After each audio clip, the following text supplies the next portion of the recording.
morning. I wanted to encourage my team this morning. I'm on my way to work. But I wanted to encourage my team about the diligence of seeking the Lord. Yesterday I was encouraged to hear of a story by a great man of God. His name was D.G.S. Dinikaran. Hope I pronounced it right, but I heard a story about this man who, for years, he sought God. He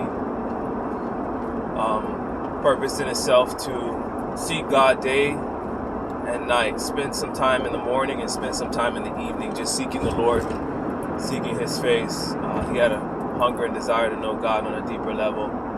He was also a street preacher, guy from India. But anyway, years and years went by, and he came to a place of,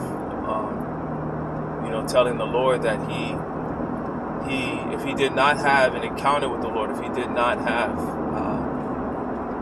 if his relationship didn't go to the next level, that he would pray that God would take him home.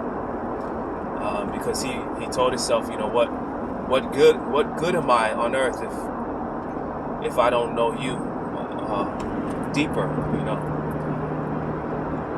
And so, anyway, long story short, he ends up, not long after this prayer, I think it was a day after this prayer, he had an encounter with God. It was a 3-hour encounter where he was filled with the presence of God and he was changed.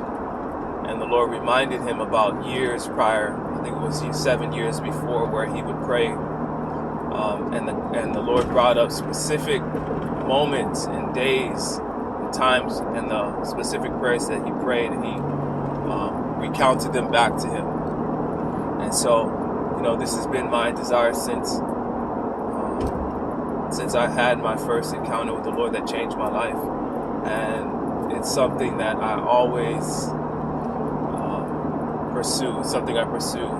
And, in between the years of walking with the Lord and learning and growing and stumbling and getting back up, there's been many distractions, but it's always at the core of my desire to know Him, to be conformed into His likeness, to really walk in oneness with Him. I think of different people like Enoch in Scripture,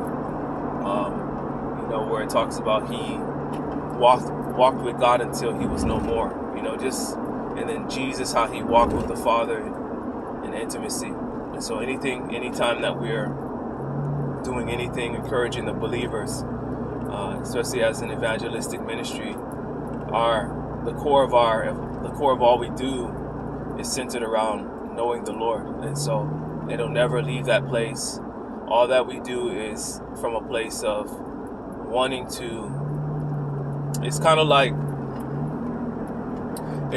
a celebrity. When you find out a celebrity's in town, you want to do all you can do to get around that celebrity. If you find out that celebrity is going to be, say, in Hawaii, Waikiki, when you're obsessed with this celebrity, when you're obsessed and wanting to get close and to know and to, you have a conversation, you go to the places that person is scheduled to be. And so it's the same with us as a ministry that focuses on the streets and evangelism. We want to know the will of God. We want to do the will of God, and we want to be where He is. And we know from a standpoint of union that He's in us and He's one with us. But we find that we experience God in ways that we never experience when we're just living our lives for ourselves. When we deny ourselves and we take up our cross and we go find out what the will of God is, find out His desires in His heart, and we go to those places and we do those things that please Him. Like I said, that's the core of all we do. But again, we don't have too many desires, we don't have too many goals and focuses in this life, but to know Him, to be conformed to His image every single day, to walk in union with Him as He is in us and He is in the Father. So I just wanted to encourage you with that today. God bless you guys.